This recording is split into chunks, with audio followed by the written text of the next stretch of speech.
So far this holiday season, cash registers seem to have been working overtime at the nation's retailers. Same-store sales rose 4.2% last week, the biggest jump of the holiday season, and retailers reported strong traffic on Super Saturday. That's the last shopping Saturday before the actual Christmas holiday, often the busiest one of the year.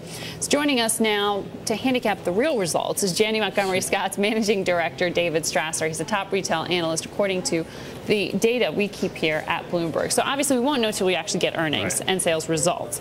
But you walk the stores, you track the shopping bags, you see what's out there.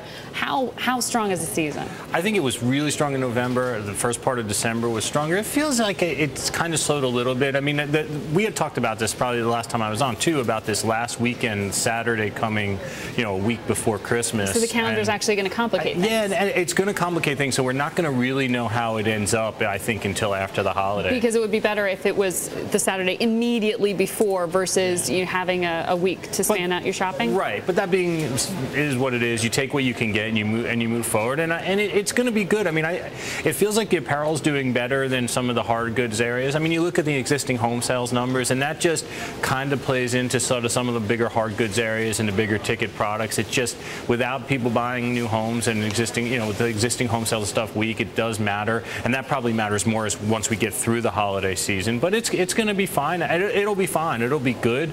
But it seems like, once again, the apparel department stores, they seem to be doing better this year. They seem to be the winners after a couple of years of like electronics winners and so on. Yeah, it seems like just this in the past few days, maybe to be expected, the sales signs have come up and they weren't there before. The discounts are now happening. Of course. I mean, but it's not unplanned. I was at Garden State Plaza yesterday, and I was actually surprised it wasn't as aggressive as it has been in the last couple of years. It just wasn't. I mean, they were trying to be a little more subtle with where some of the sales were. So it was I've noticed smaller signs, less. Yeah, or some you have to turn it over to see it. It was so. My guess is that's all good news for retail, obviously. Now, I want to ask you, because obviously Walmart, it's the behemoth we all watch to sort of gauge where the broader economy is.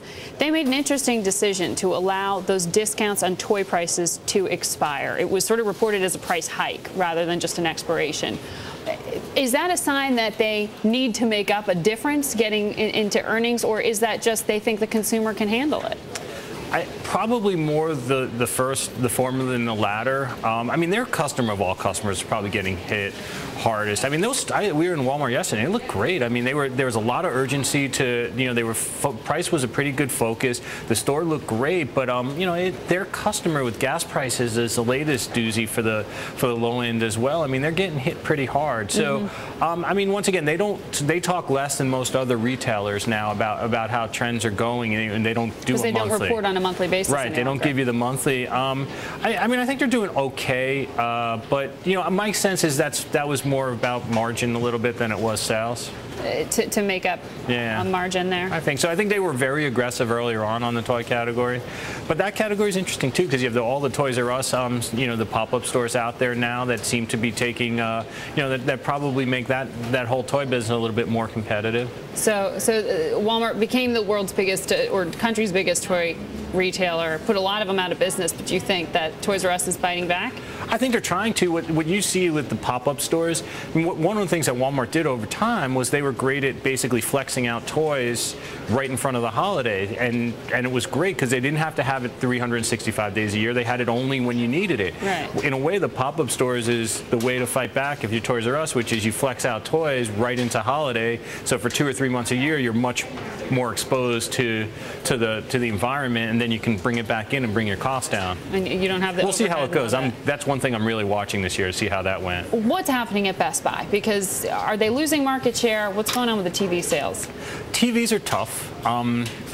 Losing market share, I mean, I didn't think they didn't play very well at the low end on the TV side. They were not promotional enough on the low end. It was a very low-end TV season.